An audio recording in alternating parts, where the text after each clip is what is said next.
12월 16일 목요일 요엘서 1장 13절로 20절 말씀. 제사장들아 너희는 굵은 배로 동이고 슬피 울지어다. 제단에 수종드는 자들아 너희는 울지어다. 내 하나님께 수종드는 자들아 너희는 와서 굵은 베옷을 입고 밤이 새도록 누울지어다. 이는 소제와 전제를 너희 하나님의 성전에 드리지 못함이로다. 너희는 금식일을 정하고 성회를 소집하여 장로들과 이 땅의 모든 주민들을 너희 하나님 여호와의 성전으로 모으고 여호와께 부르짖을지어다.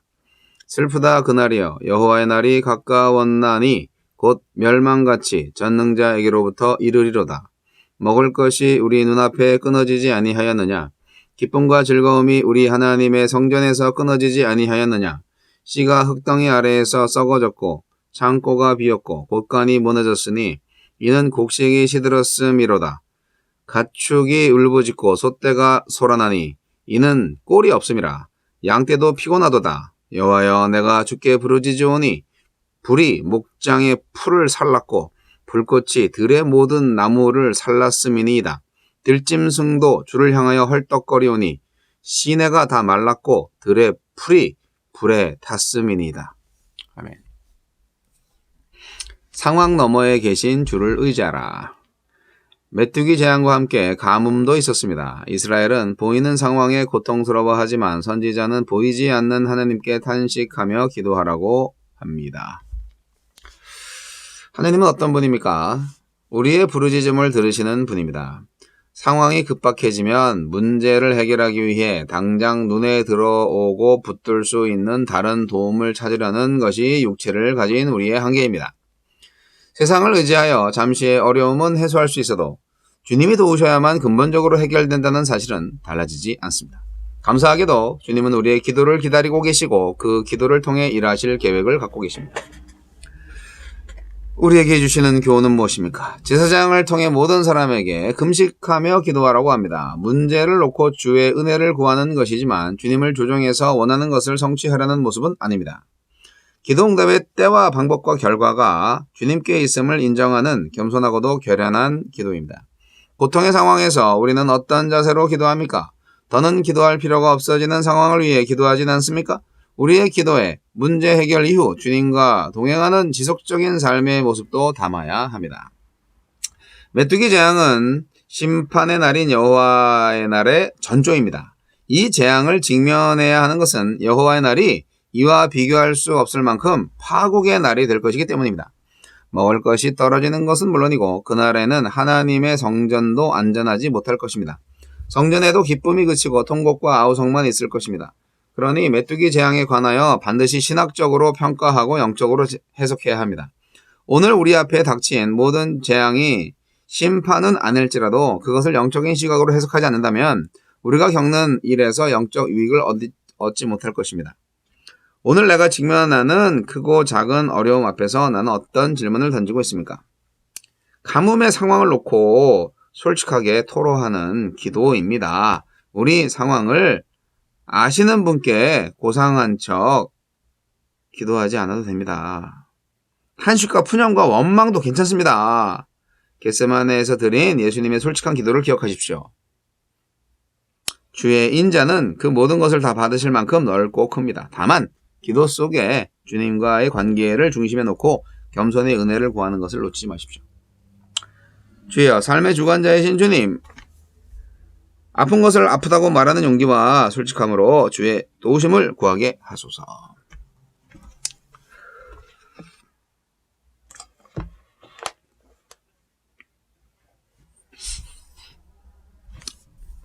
요엘 선지자는요, 메뚜기 재앙을 보면서 여러 가지를 생각을 했을 겁니다. 이게 여호와의 날의 전조이구나. 우리가 이 재앙을 보면서 어떻게 이 재앙을 잘 견딜까? 그것보다도 이 재앙을 보면서 우리가 지금 무엇을 해야 하는가? 그것에 대한 답을 찾았죠. 메뚜기 때가 지나갔으니까 초토화 됐겠죠. 초토화된 그 현실을 보면서 탄식을 하시는 요엘 선지자. 메뚜기 때가 지나간 자리는 그냥 완전히 불살라져 버린 산천초목과 같겠죠.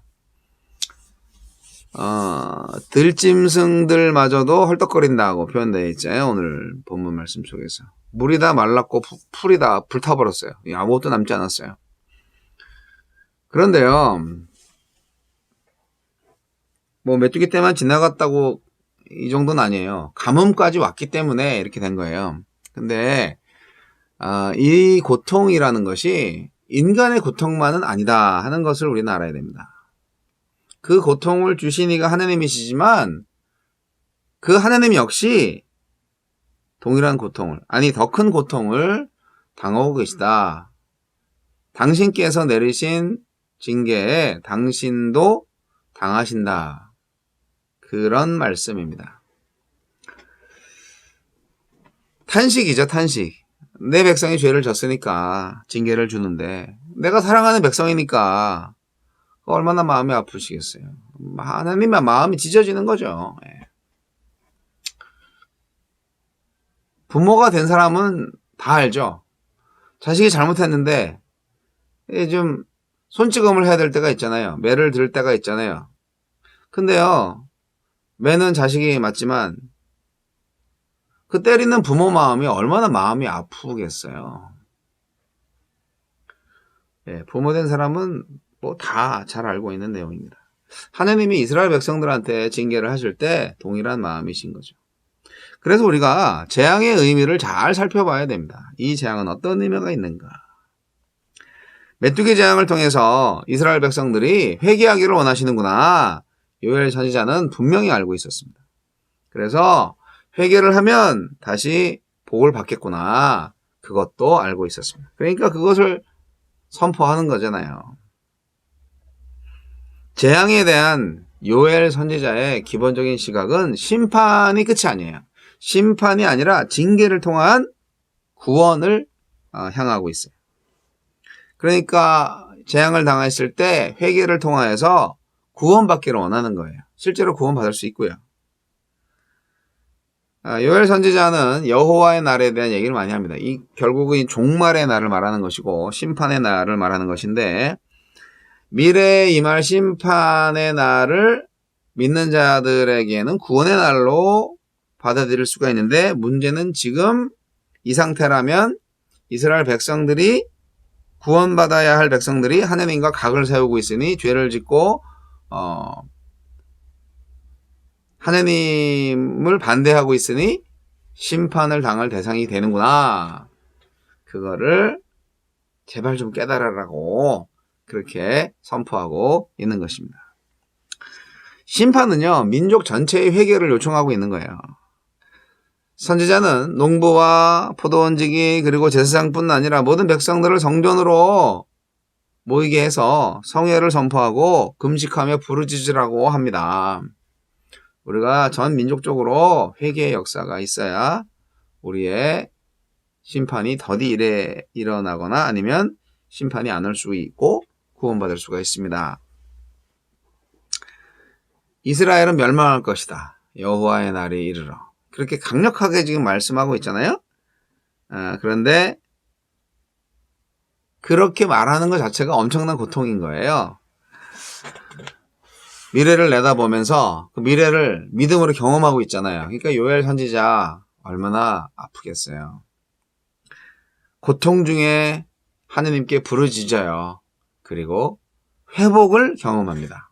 이것이 정말 선지자의 영성이죠. 하나님은 죄를 묵인하지 않으시는 분입니다. 그냥 죄에 대해서는 그냥 덮어주시지 않으세요. 죄는 죄대로 심판을 하셔야 됩니다. 그래야 직성이 풀리는 하나님이세요. 하지만 우리 하나님 거룩하신 분이지만 회개를 하면 또 반드시 용서해 주시는 분이세요. 그게 정말 확실한 하나님 아니겠습니까? 메뚜기 재앙은 하나님의 심판도 틀림없이 온다. 그것에 대한 증명과 같아요. 그러니까 여호와의 날이 비록 하나님의 백성에게는 평화와 회복의 날이지만 열방들에게는 최후 멸망의 날인데, 그게 더 이상 기회가 제공되지 않은 영원한 심판의 날인데 그게 우리를 향한 심판이 아니라 예수 안 믿는 사람들에 대한 심판이 되고 예수 믿는 사람들한테는 구원의 날이 되게 하소서. 그렇게 요엘은 선포하고 있습니다. 여러분, 그런데 우리만 구원받는다고 해서 안전하다고 생각해서 안이하게 있으면 절대 안 됩니다. 이 세상이 막 엉망진창이 되고 있다? 이 세상을 함께 살아가고 있는 우리가 회개해야죠. 이 세계를 위해서 기도해야죠. 회개할 수 있도록 기도해야죠. 그것이 우리한테 필요한 사명입니다. 우리 시대의 죄악에 대해서 연대 책임을 느끼고 함께 부르짖어야 한다는 것입니다. 요엘 선지자는 이스라엘의 범죄에 대해서 모든 사람이 회개할 것을 요청했습니다. 자신이 직접 행한 죄가 아니라고 해서 난 상관없어. 난 무관해. 그렇게 얘기하시면 안 돼요. 우리는 이웃과 사회를 위해서 기도해야 할 책임을 가지고 있는 그리스도인입니다. 그렇기 때문에 우리는 나라를 위해서, 사회를 위해서, 이웃을 위해서 기도를 쉬는 죄를 범하지 말아야 되겠습니다. 우리는 이스라엘의 이 완전히 황폐한 속에서도 기도의 끈을 놓지 않은 요엘 선지자를 본받아야만 합니다. 기도는 절망을 극복할 수 있는 유일한 길입니다. 여러분. 그리고 요엘서가 원래 그 여호와의 날을 얘기하기 때문에 마지막 심판을 많이 예언하는 성경으로도 인용되거든요. 요엘은 이스라엘에 임한 재난을 영적 각성의 계기로 삼았습니다. 오늘날 코로나19 때문에 팬데믹 상황에 왔잖아요. 우리가 정말 진짜 우리가 영적으로 각성해야 되는구나. 그런 깨달음이 있어야 돼요. 그냥 하나님의 역사라고 생각하시지 않는 분들이 참 많은데 참새 하나라도 하나님의 허락이 없으면 안 떨어지는 세상인데 이렇게 유명한 코로나 바이러스 하나님께서 개입 안 하셨을 것 같아요. 저는 아주 100% 하셨다고 생각합니다. 여러분, 우리는 이것도 전조라고 보셔야 되는 거예요. 코로나19 사태. 우리 종말의 때가 이르면 이건 아주 장난인 거죠. 그럼에도 불구하고 우리가 생존해야 할 이유가 있습니다. 우리는 하느님의 최후 심판을 기억하며 기대하며 살아야 합니다. 심판은 모든 사람들에 대한 영원한 파멸을 의미하죠. 하지만 그날을 기억하며 깨어 근신한 기독교인들은 살아남는 것입니다. 그래서 맨 처음에 말씀하셨던 것처럼 요엘 선지자는 이스라엘에게 임한 이 재난, 이것을 바로 영적 각성의 계기로 삼았습니다. 여러분, 힘들고 어려우세요? 고난과 고통이 있으세요? 바람 좀 쏘이시고요. 단 우리에게 임한 고통과 고난을 근심하거나 염려하지 말고 이것을 감사함으로 받아들여서 기쁘게 받아들여서 오히려 영적 성숙의 기회로 삼아야 합니다.